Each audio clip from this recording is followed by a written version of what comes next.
Alors, la labellisation, c'est un processus qui consiste à accompagner les entreprises et à faire en sorte qu'elles puissent mieux accéder au financement. Donc, c'est un processus d'amélioration de l'éligibilité des entreprises au financement bancaire. Et donc, on essaye par ce programme de renforcer les capacités des entreprises au niveau du management, donc à faire en sorte que les fonctions de l'entreprise soient beaucoup mieux organisées, en tout cas soient beaucoup plus fortes. Nous essayons d'aider les entreprises à être beaucoup plus lisibles, parce que quand nous parlons de financement bancaire, nous parlons d'une relation de confiance entre les acteurs. Et cette confiance ne peut s'établir que si l'asymétrie d'information dont on parle entre les banques et les PME est cassée. Donc c'est ça aussi l'objectif de la labellisation. Donc vraiment pour résumer, c'est de faire en sorte que la relation entre la banque et la PME soit fondée sur une connaissance mutuelle beaucoup plus forte, et donc que la confiance puisse régner entre ces deux acteurs. Quand nous parlons de labellisation, c'est parce que nous avons senti que nos entreprises, pour se développer, doivent d'abord se connaître. Ça, c'est l'élément le plus important. Et c'est valable pour l'individu, c'est valable également pour l'entreprise. L'entreprise doit se connaître, doit connaître ses atouts, doit connaître ses faiblesses, doit connaître les opportunités que lui offre l'environnement. C'est sur ça que nous voulons nous appuyer pour accompagner l'émergence des entreprises. Parce que quand nous parlons d'entreprise, surtout quand qui est dans une dynamique de croissance, nous parlons d'une entreprise qui est confrontée à un certain nombre de contraintes. Mais pour pouvoir y faire face, il faut se connaître. Il faut maîtriser ces éléments, ces principaux atouts. Donc à partir de là, maintenant, l'entreprise peut, sur les fonctions qui présentent quelques défaillances, les corriger. Et pour ça, nous avons un fonds à faire partager, dont c'est la vocation. Quand vous avez besoin d'accéder aux services non financiers, que nous puissions vous subventionner, donc 50% pour de l'assistance technique ou 75% pour de la formation. Et tout cela doit permettre maintenant à l'entreprise, dans cette dynamique de compétitivité, de pouvoir échanger d'une certaine manière, d'égal à égal, avec ses principaux partenaires, et surtout les partenaires financiers. Parce que quand vous ne maîtrisez pas vos forces, vous ne pourrez pas correctement échanger avec vos partenaires financiers. Notre ambition, c'est qu'il y ait une densification, une grande densification de notre tissu de PME, donc que les entreprises se créent de plus en plus. Mais c'est également que ces entreprises qui se créent soient compétitives.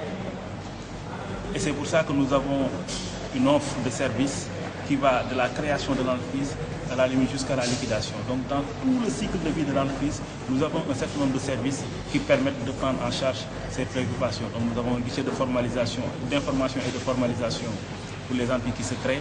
Nous avons ce pôle compétitivité qui accompagne les entreprises qui sont en phase de croissance. Nous avons également le fonds à frais partagés qui accompagne ces entreprises. Et nous avons la cellule entreprise en difficulté pour les entreprises qui ont besoin d'être restructurées, soit une restructuration légère ou une restructuration globale.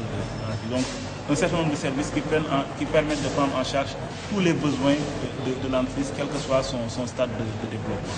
L'approche par la demande est une approche qui est extrêmement importante pour nous, parce que nous voulons accompagner les entreprises qui sont désireuses de se développer. Et à ce jour, nous avons 62 entreprises qui ont intégré le programme. À Ziguinchor.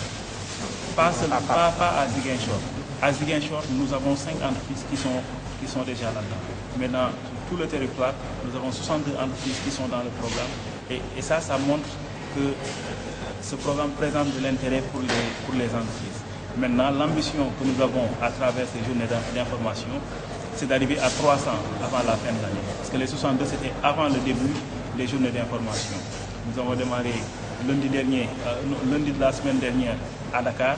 Nous avons été à Saint-Louis, à Méré, à Sali.